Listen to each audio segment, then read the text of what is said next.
Feliz sábado, queridos hermanos. Vamos a tener el repaso de la lección, pero vamos a escuchar el himno número 47 y luego comenzamos con el repaso de la lección.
Amén.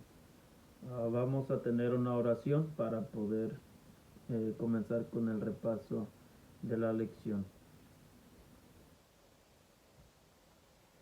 Señor, te damos gracias una vez más por este hermoso sábado que nos has regalado, por la vida, por la salud, por estas primeras horas de la mañana de tu día santo.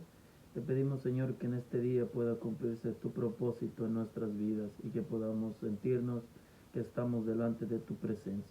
Pedimos, Señor, una bendición especial para nuestros hermanos y hermanas, Señor, que van a ver este video, que van a tener el repaso también de la lección, para tus hijos en la ancha faz de la tierra. Pedimos que tú nos dirijas, que te quedes con nosotros y que puedas también dirigir este estudio, que tu Espíritu Santo pueda ayudarme, que me dé las palabras, Señor, que necesito para poder hablar, que no sea yo, sino que si es tu voluntad, Señor, seas tú a través de mí, Señor. Gracias te doy, te lo pido en el nombre de tu Hijo amado, Cristo Jesús. Amén. Dice el título de la lección, por cierto, es la lección 13, ¿verdad? Se termina hoy el trimestre. Dice un paso de fe, ¿verdad? Un paso de fe. Y nos dice el versículo para memorizar: haya pues en vosotros este sentir que hubo también en Cristo Jesús, el cual siendo en forma de Dios, no estimó el ser igual a Dios como cosa a que aferrarse, sino que se despojó a sí mismo tomando forma de siervo, hecho semejante a los hombres. Dice la parte del sábado, dice que Jesús dejó todo por nosotros. Y no solo dice se exilió de las cortes celestiales, sino que también estuvo en peligro el separarse eternamente de su Padre o perderlo todo eternamente, ¿verdad? Porque como tomó nuestro lugar, Él se hizo, dice, semejante a nosotros, dice, entonces, dice la lección, dice que Él tomó un riesgo de fracasar y perderse eternamente. Dice que por eso nosotros en agradecimiento vamos a arrojar nuestras coronas delante de Él y vamos a decir que la honra y la gloria, dice, digno es el Cordero que ha sido sacrificado de recibir el poder, la riqueza, la sabiduría, la fortaleza y la honra, la gloria y la alabanza. Y como siempre dice Apocalipsis, por los siglos de los siglos. Amén, ¿verdad? Dice que nuestro Señor muchas de las veces nos llama a hacer algún sacrificio, pero los sacrificios que nosotros hacemos en realidad no son nada. pero dice que cuando Él nos llama a hacer algo es porque nos ofrece algo mejor. Por eso nos invita a que seamos como Él, que podamos nosotros tomar una decisión como Él la tuvo. Si Él tomó la decisión de separarse de su reino, de abandonar lo que tenía en las cortes celestiales por tomar nuestro lugar y para rescatarnos de este mundo de pecado, dice, ¿por qué nosotros nos cuesta tanto poder tomar una decisión para seguirlo? Si no nos está pidiendo que abandonemos lo que Él abandonó, sino una simple decisión que es poderlo dejar que tenga el control de nuestras vidas, ¿verdad? En la parte del sábado siempre nos dan los versículos al principio que vamos a ir estudiando en la semana. Entonces el resumen del sábado que nosotros nos invita a que haya en nosotros el mismo sentir que hubo en Cristo Jesús. O sea, que no aferrarnos a este mundo, no aferrarnos a las riquezas de este mundo, a los placeres de este mundo, a los deseos de este mundo, sino que lo dejemos, abandonemos este mundo y miremos algo mejor, que es lo celestial. Dice el domingo, el amor al turista de Jesús, el amor al turista de Jesús. Dice que el apóstol Pablo nos anima a tener el mismo sentir o la misma actitud. Dice que qué fue lo que dejó nuestro Señor Jesús, qué fue lo que abandonó en el cielo. Recuerden que dejó todos sus atributos de Dios, ¿verdad? De ser Dios. O sea, su omnipresencia, su omnipotencia, su omnisciencia. O sea, abandonó todo para estar con nosotros. Todo lo dejó y nada pudo, podemos decir, traerse a este mundo para seguirlo utilizando o gozando de ese beneficio. No, lo dejó todo por nosotros. Entonces, por eso el apóstol dice que tenemos que tener el mismo sentir. Dice que desde toda la eternidad Jesús era igual con Dios.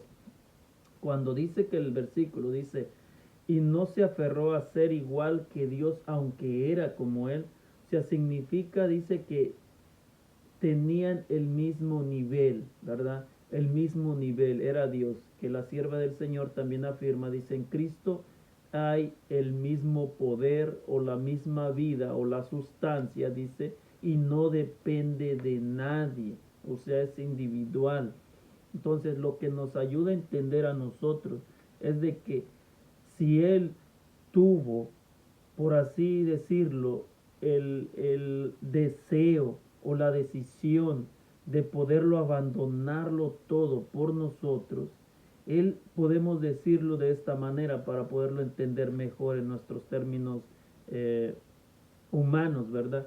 Dejó su riqueza, dejó su poder, dejó ser dejó su puesto de Dios para poder, donde Él, todos los ángeles se complacen en obedecerlo, dejó su omnipresencia donde Él puede estar en todo lugar, a todo momento, dejó su omnisciencia donde Él puede leer tus pensamientos, puede saber lo que piensas y lo que sientes, lo que tienes, todo.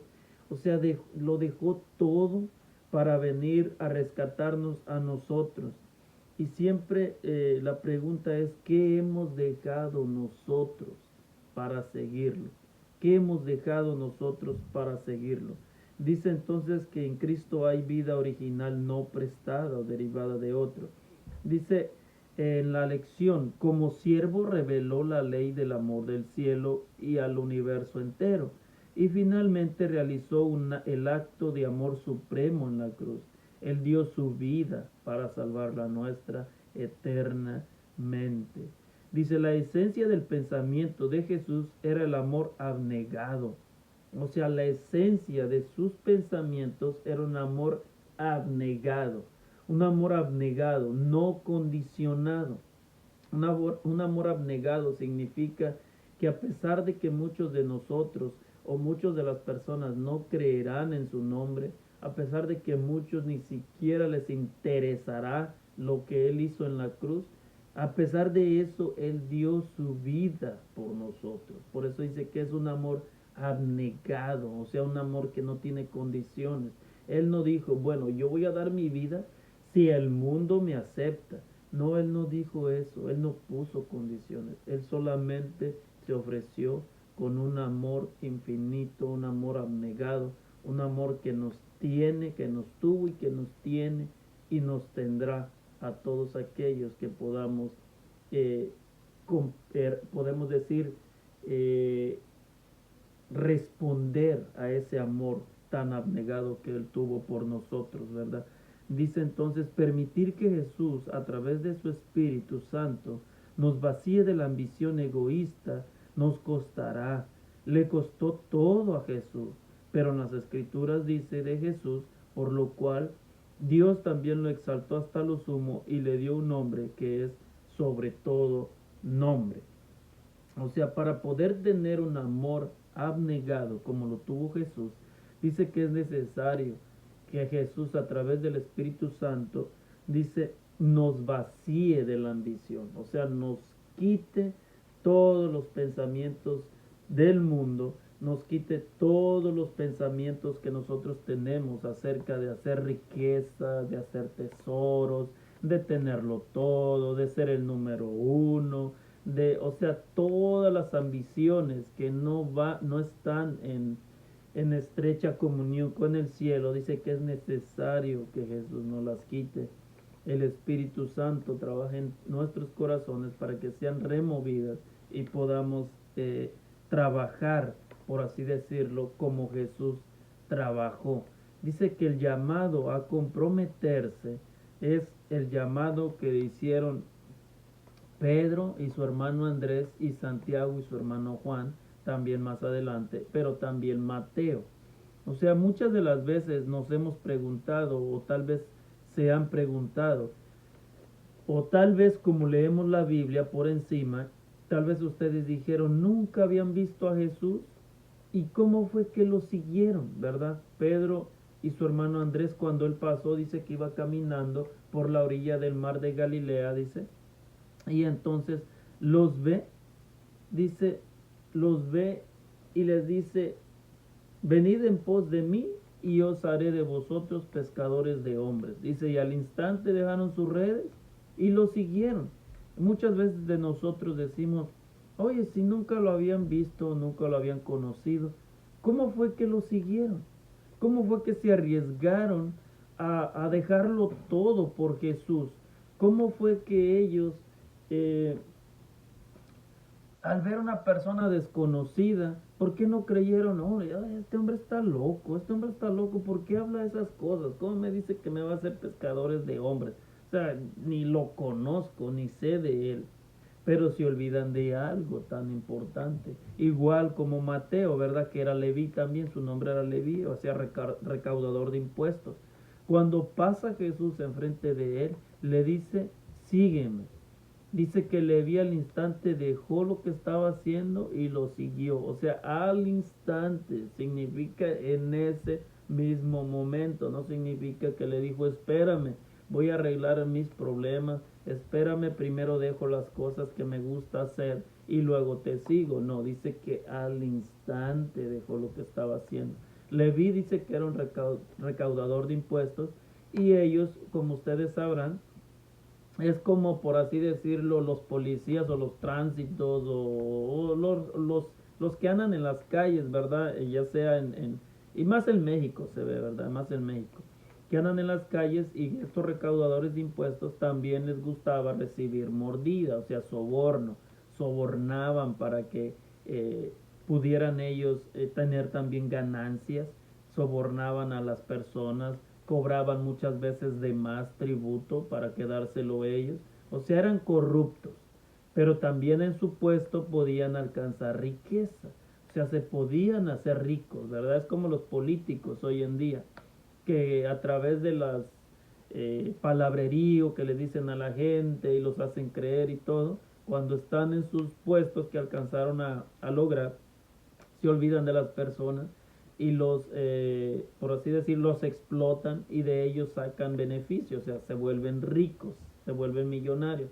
Pues de la misma manera eran los recaudadores de impuestos, podían ellos cobrar de más, podían ellos sobornar, podían sacar ventajas de su puesto. Entonces, Por eso dice que es tan curioso, por así decirlo, que Leví, cuando Jesús se acerca y le dice, sígueme, Leví al instante deja todo y lo sigue. ¿Qué tienen en común o qué pasó entre ellos, entre Pedro y su hermano Andrés, y entre Mateo también, que dice que al instante dejaron todo? Pues olvidamos algo bien importante. Dice que la fe, la palabra de Dios dice, la fe viene por el oír, la fe viene por el oír, y el oír ¿qué? El oír la palabra de Dios. Ellos habían escuchado un mensajero enviado por Dios antes. ¿Y quién era ese mensajero? Pues Juan el Bautista. Juan el Bautista era la voz, dice la escritura, la voz que clamaba en el desierto, o sea, el que prepararía el camino para el Mesías. O sea, Pedro y Andrés y Mateo, o Leví, como quieras llamarle, el recaudador de impuestos, habían escuchado las predicaciones de Juan el Bautista. Ellos sabían que Juan el Bautista predicaba que vendría alguien mucho más grande que él, algo mejor que él, que ofrecería en este mundo la vida eterna y una vida mucho mejor que la que tenían. Por eso ellos habían escuchado y su fe se había acrecentado por el oír la palabra de Dios, porque Juan el Bautista predicaba lo que las escrituras decían de Jesús, predicaba al Cordero que tomaría nuestro lugar, predicaba que el Mesías vendría pronto, estaría prácticamente atrás de él. Eso predicaba Juan el Bautista y enseñaba a las personas, y por eso ellos habían escuchado de Jesús. Por eso, aunque no lo habían visto, ellos creían en Jesús. Y cuando tú permites o te das la oportunidad de creer fielmente y que el Espíritu Santo toque o viva en tu corazón, o Él te esté redarguyendo en tus pensamientos, en tu mente, el mismo Espíritu Santo te va a decir, Él es. En tu oído te va a decir, Él es. O sea, por eso cuando Pedro y Andrés les pasó Jesús caminando, no vieron a un desconocido, vieron al elegido de Dios. Por eso cuando Pedro, recuerdan, siempre Pedro, cada vez que Jesús cuando les preguntó, ¿quién dice la gente que soy? Y ellos le decían, no, pues la gente dice que eres esto, esto y lo otro. Y algún profeta, que eres Elías, o sea, y entonces dice, ¿y ustedes quién creen que soy? Y Pedro le dice, tú eres el Cristo. O sea, tú eres el Cristo, el Hijo del Dios Altísimo. Pedro tenía bien en claro quién era Jesús. Por eso cuando le dice, ven, síganme y los haré pescadores de hombres, ellos lo siguieron porque sabían quién era Jesús. Estaban en comunión con Dios, en oración. Ellos recuerden que eran judíos, y los judíos siempre estaban en comunión con Dios, en oración, en ayuno, hacían sus cosas. O sea, no porque ellos dicen en la escritura que eran sin letras significa que no sabían nada. O sea, ellos leían, de que no eran reconocidos porque no habían estudiado en universidades famosas, que en esos tiempos, o escuelas de profetas, eso era diferente. Pero ellos estaban en comunión con Dios. Y Dios llama a los humildes, no a los orgullosos. Dios llama a los que dejan que los use, no a los que le dicen a Dios lo que tiene que hacer. No, esos no los llama a Dios. Por eso los llamó a estas personas, porque sabía que los iba a vaciar de sus pensamientos un poco disturbiados o un poco desviados, y iba a poner en ellos lo que él quería. Y por eso los instruyó, por eso los llamó. Da lo mismo con Leví, con Mateo. Él también había escuchado a Juan el Bautista y por eso esperaba al Mesías. Ellos estaban esperando al Mesías. De la misma manera que nosotros debemos esperar a nuestro Señor Jesús en su segunda venida, también debemos de tener comunión con Él, comunión con Dios a través de su Espíritu, para poder escuchar la voz de Dios, la voluntad de Dios y lo que quiere que hagamos nosotros. Dice también Pablo, instrumento escogido por Dios. O sea, Pablo es una de las, ¿cómo le diré? A mí siempre me ha gustado Pablo por cómo era él. Él era valiente, no tenía miedo, era un hombre que aunque le dijeran algo, o sea, Pablo personalmente, Pablo es una inspiración personalmente para mí. O sea, lo veo como una persona inalcanzable totalmente, como lo he dicho en otros videos, a años luz de distancia que yo pueda alcanzar a Pablo, ¿verdad? Pero sí podemos imitar los consejos que dio Pablo y podemos tratar de luchar por llegar a ser como fue Pablo, pero por eso, para poder hacer esas cosas, nosotros tenemos que someternos como Pablo se sometió. Ve que cuando Jesús se le aparece en el camino a Pablo, que antes era Saulo de Tarso, cuando él escucha quién era el que se le apareció, él no se puso a pelear con él. La pregunta fue, ¿qué quieres que yo haga, Señor?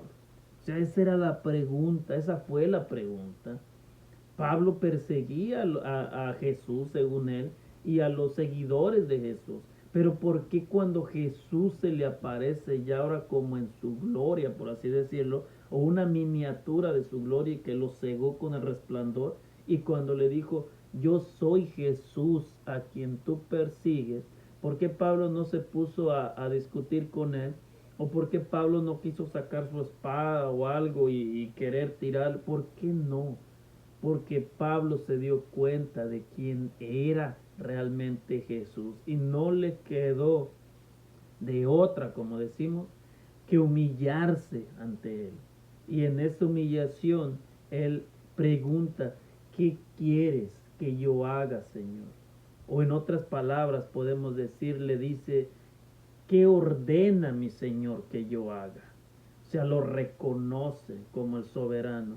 Y por eso le dice nuestro Dios, yo soy Jesús a quien tú persigues. O sea, dura cosa te es dar cosas contra el aguijón.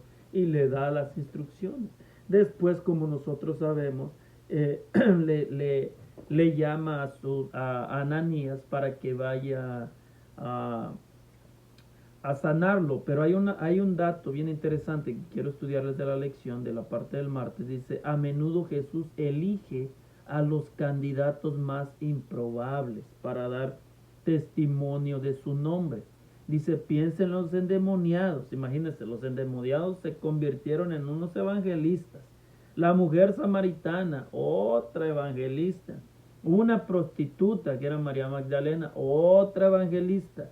Un recaudador de impuestos, Mateo, otro evangelista y discípulo de Jesús personalmente. Pescadores galileos, Pedro, Andrés, Santiago y Juan también. Y ahora un feroz perseguidor del cristianismo. O sea, como que Jesús no sabía elegir, ¿verdad? Como que Jesús no sabía elegir a sus seguidores porque se rodeaba de puras fichitas, ¿verdad? Eso es lo que nosotros podemos decir. Como que Jesús no sabía elegir. ¿Cómo va a elegir a una prostituta? ¿Cómo va a elegir a unos endemoniados gadarenos? ¿Cómo va a elegir a una samaritana? ¿Cómo va a elegir a unos pescadores? ¿Por qué no eligió a los rabinos? ¿Por qué no eligió a los fariseos que tenían títulos? ¿Por qué no eligió a todos esos maestros de la ley que se paraban con el cuello erguido, con unas túnicas blancas, fosforescentes para mostrar su pureza? ¿Por qué presumían haber estudiado en las escuelas de los profetas? Decían que solo ellos podían interpretar. ¿Por qué no los eligió a ellos Jesús? Porque según ellos, Jesús ya no tenía nada que enseñarles, ya lo sabían todo. Y Jesús no elige a esas personas, Jesús no elige a personas orgullosas, Jesús no elige a personas que tienen ego, Jesús no elige a las personas que tienen envidia, Jesús no elige a esas personas. Jesús elige a las personas que quieren aprender, que tienen el deseo de servir, que se someten como siervos a la voluntad de Dios, a esos elige Jesús. No te preocupes tú si no eres una persona letrada, si no has estudiado teologías, si no has hecho doctorado, si no has hecho todo eso, no te preocupes. Si Dios se complace en llamarte y levantarte y hacerte un evangelista o hacerte un maestro o hacerte un predicador de renombre, Jesús lo va a hacer contigo. No te preocupes por estar creyendo que los títulos te harán mejor siervo de Dios. Mientras no tengas el deseo y la voluntad de caer a los pies de Dios como un siervo, Dios no te va a utilizar. Pero si lo tienes ese deseo, Dios te va a utilizar. Una cosa que quiero dejar claro, con esto no les digo que no es importante estudiar ni prepararse. Es importante estudiar y prepararse. Pero si en su estudio encuentran orgullo, Dios no puede trabajar con esas personas y no son aprobadas esas personas. Entonces, ¿por qué Pablo entonces fue aprobado? Porque dijo, Señor, ¿qué quieres que yo haga? Dime, Señor, ¿qué hago? Y yo lo haré. O sea, y cuando él empieza a decir, dice, cuando estuvo Pablo, en segunda de Timoteo 4, 5 al 8, eso me gusta mucho, porque recuerdan, hemos tenido estudios donde Pablo dice, no creo que lo haya alcanzado, ni que sea perfecto, pero una cosa hago, prosigo a la meta, a la carrera que la que fui llamado. En 1 Corintios 9 también él habla de la carrera. Dice, corred todos la carrera. Y entonces en 2 de Timoteo 4, 5 al 8, ahí es donde el apóstol Pablo lo puede decir lleno podemos decir, de gozo y de alegría. Él mismo dice, he acabado mi carrera. Ahora sí llegué a la meta. He peleado la buena batalla y he terminado, dice, mi meta de la fe.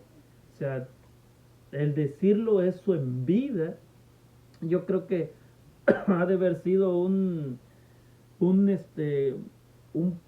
machetazo para Satanás, como de dolor se ha de haber retorcido que un hombre alcanzó la perfección antes de morir. O sea, el apóstol Pablo dijo abiertamente, he terminado la carrera, he peleado la buena batalla. Dice, por lo demás, solo me queda el premio que voy a recibir, la corona de la vida que el Señor me dará, dice, cuando venga. O sea, qué seguridad tenía ese hombre, la verdad. Qué seguridad. Qué vida tuvo ese hombre. Es admirable la vida que tuvo ese hombre. Dice, las exigencias del amor. Las exigencias del amor, la parte del miércoles habla acerca de cuando Jesús le pregunta a Pedro, ¿verdad? Después de que Pedro lo había negado 3 veces, Jesús le pregunta, y quiero que pongan atención en esta pregunta. Se la pregunta 3 veces, pero le da una respuesta o le da una misión 3 veces también, 3 veces.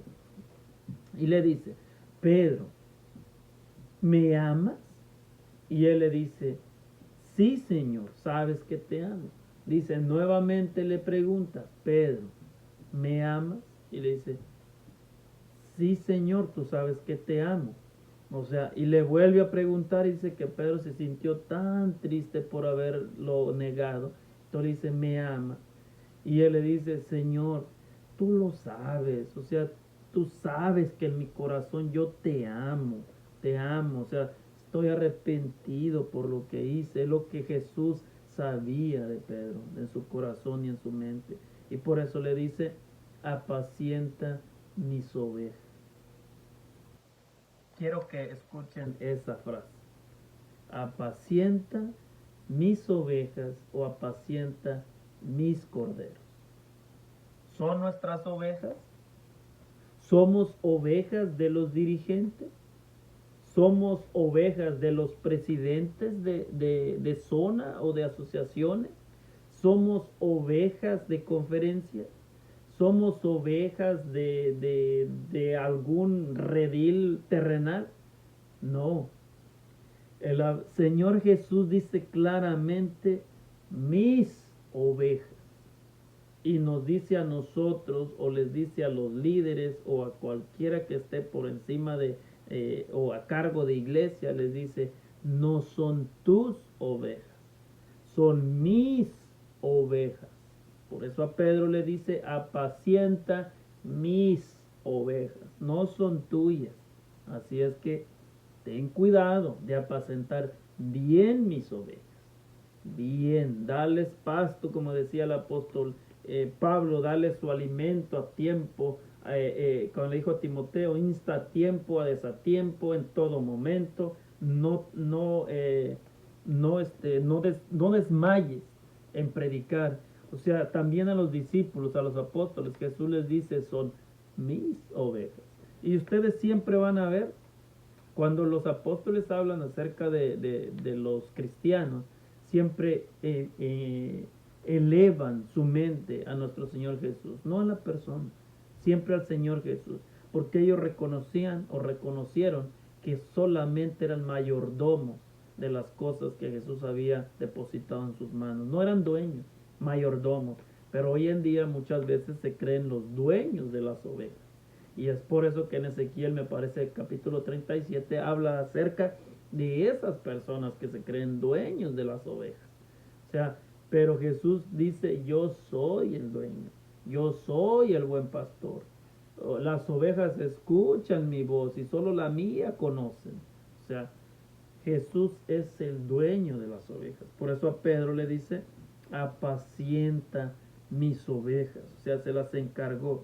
Dice, ¿cuál es el punto? Puede ser que hayas fallado desesperadamente a tu Señor. Dice, es posible que lo hayas negado por tus acciones más de una vez. La buena noticia es que la gracia todavía está disponible y Dios aún no ha terminado contigo. Todavía hay un lugar en su obra para ti si estás dispuesto.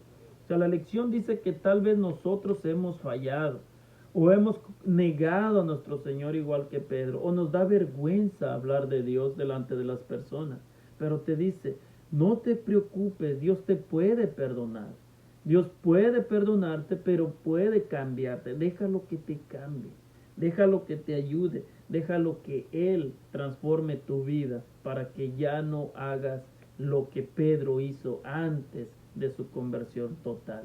O sea, deja que Jesús gobierne tu vida. Entrégale tu corazón a Jesús tal como está y Él lo va a sanar y a transformar. O sea, solo tenemos que dejarlo que Él lo haga. Y por eso nos dice, como a Pedro, ¿me amas?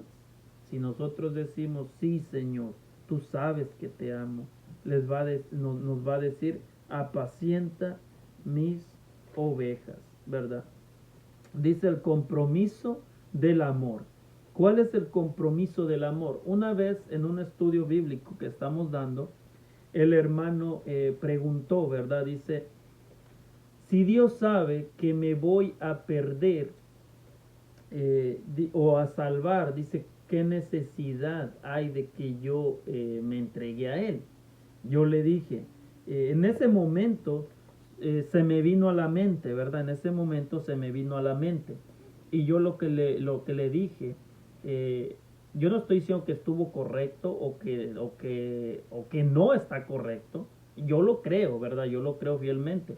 Pero eso ya es opinión personal de cada uno. Yo le dije, mire, es que ustedes creen que solo hay un destino y que Dios lo sabe. Le digo, no, Dios sabe que hay dos destinos. Yo así le dije. Le dije, Dios sabe lo que le va a pasar si usted no lo elige. Y Dios sabe lo que le va a pasar si usted lo elige a Él. Yo le dije, como Dios sabe los dos finales, le dije así, entonces usted es el que elige cuál final va a tomar. Usted es el que decide si se salva o se pierde, no es Dios. Dios conoce los dos finales, pero al final de todo usted decide si se pierde o no. Y entonces ahorita, ¿verdad? En esta lección siento que tuve la corroboración de lo que yo dije en ese estudio. Porque dice que el compromiso del amor, dice, mientras las olas bañan la orilla, Jesús le habla a Pedro sobre el costo del discipulado. Quiere que Pedro, dice, sepa claramente a qué se enfrentará si acepta la invitación de Jesús: pastorea mis ovejas. Jesús le estaba diciendo a Pedro lo que le iba a pasar si él aceptaba seguir con Jesús. O sea, y le empieza a decir, dice, cuando le empieza a hablar, dice, te voy a dejar a cargo, apacienta mis ovejas, predicarás el evangelio, harás todas las cosas que yo diga si decides estar conmigo. Y también le dice, si decides estar conmigo, dice, antes Pedro, cuando eras joven, ibas para todos lados donde tú querías. Pero cuando seas viejo, dice, otro te gobernará y te ceñirán con los brazos abiertos, dice, y ya no será lo que tú desees, sino lo que ellos quieran hacer. Y dice la escritura, dice, y le dio a entender de qué muerte iba a morir. O sea, Jesús le pone, dice, la decisión delante de él. Le dice, mira Pedro, así está la situación. Si tú decides estar conmigo, le dice, si tú decides estar conmigo, vas a predicar, vas a pasar dificultad, vas a pasar vergüenzas, vas a pasar hambres, vas a pasar todo lo que pasa. Y aparte, no conforme con eso, vas a morir crucificado. Te van a matar crucificado. ¿Y la decisión cuál era? Jesús le estaba diciendo lo que le iba a pasar. Las dos, por así decirlo, las dos opciones, como cuando yo le dije a este hermano. Las dos opciones. ¿Qué opción tenía Pedro? En otras palabras, le estaba diciendo Jesús, pero si no quieres estar conmigo, tú puedes irte a tu casa, disfrutar la vida que te toque o que elijas vivir. Tal vez tú puedas vivir una vida normal con tu esposa. Recuerden que Pedro dejó a su esposa, tal vez tenía su familia y la dejó o hijos, para que entiendan, familia, hijos, para poder irse al evangelio, ¿verdad? Porque tenía suegra, y si tenía suegra tenía esposa, y tal vez tenía hijos. Y entonces dejó todo. La opción de Jesús que le estaba dando era, si vienes conmigo, vas a dejar todo eso, lo que puedes tener ahora en este mundo, que es pasajero y no eterno, y vas a tener todas estas cosas y vas a morir crucificado. Pero si tal vez te vas para allá, con tu familia disfrutas, tal vez puedas vivir tus años tranquilo, sin meterte en problemas, y vas a morir normal. No te van a matar, no te van a crucificar, vas a morir normal, pero sin esperanza. Sin esperanza, sin nada de oportunidad para poder salvarte. Le puso las dos opciones y Pedro eligió la mejor. ¿Y cuál es la mejor? Seguir a su maestro y morir y dar su vida por el evangelio y morir como Dios quiera que muramos. O sea, por eso nosotros tenemos que saber cómo nosotros o qué elegimos nosotros. Queremos vivir una vida en este mundo que lo vemos como disfrutarla, disfrutar los placeres del mundo, disfrutar nuestras amistades del mundo, hacer lo que nuestras amistades del mundo hacen y creer que eso es felicidad. Lo podemos hacer. O sea, la decisión es de nosotros. Dios conoce los dos finales. La decisión es de nosotros. Tal vez muramos de una normal, anciano, lleno de días. Tal vez, no sé, o tal vez en un accidente, no sé, Dios sabe. Pero tal vez nos decidamos seguir a Jesús. Tal vez en nuestro andar con Jesús podemos ser calumniados, podemos ser atacados, podemos ser avergonzados, podemos ser humillados, podemos recibir, no sé, traicionados, podamos morir de una enfermedad horrible que ningún ser humano se la merece, O sea, o podemos morir injustamente, hermanos, de personas que no sé, ni siquiera conocimos y se confundieron y nos hicieron, nos asesinaron, no sé. Lo único que sí sé es que si elegimos a Jesús, elegimos el buena elección hemos hecho. Buena elección hemos hecho. Porque el vivir, dice el apóstol Pablo, para mí el vivir es Cristo y el morir es ganancia. Y si morimos en Cristo, tenemos vida eterna. Cuando nuestro Señor venga en las nubes de los cielos, escucharemos su voz y los justos, dice la palabra de Dios, se levantarán para recibir una vida incorruptible, un cuerpo incorruptible. Entonces, eso es la lección, mis queridos hermanos. En la lección, en el resumen, hemos visto, dice, lo que hizo Jesús por nosotros, un paso de fe. Dejó todo por nosotros. El amor altruista de Jesús dice que no quiso ser igual a Dios, no se aferró en ser igual a Dios, renunció a eso por amor a todos nosotros. Y a nosotros nos llama a comprometernos, así como llamó a Pedro, a Andrés y a Mateo para poder seguirlo. También como llamó a Pablo, también se transformó a una persona que era asesina, que era perseguidora, que era un perjuriador, que hacía a los cristianos blasfemar el nombre de Dios y maldecirlo, o sea, maldecir a Jesús, porque él decía que Jesús no venía de Dios, que maldijeran a Jesús, o sea, y transformarlo de una manera que ni los propios discípulos lo creían. O sea, eso es poder de Dios. Dice, y las exigencias del amor. Dice Jesús, te dice, apacienta mis ovejas, no las tuyas, son mías, porque tú darás cuenta de lo que hiciste con mis ovejas. Dice también el compromiso de amor. Nosotros podemos elegir. Recuerden eso, podemos elegir. Vivir una vida en este mundo, lo que Dios nos permita vivir fuera de Dios, vivir esa vida, o vivir con Dios y terminar como Dios quiera. A veces dicen los discípulos tuvieron muertes horribles que no se merecían. Es la voluntad de Dios. Para la voluntad de Dios yo no puedo contradecir la voluntad de Dios. Si Dios lo hizo así, es por una razón. Si Dios lo permitió así, Dios sabe por qué hace las cosas. A nosotros solamente nos queda aceptar su voluntad.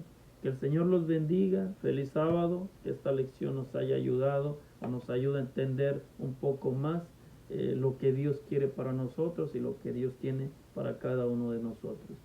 Bendiciones para todos. Nos vemos pronto y que el Señor los bendiga.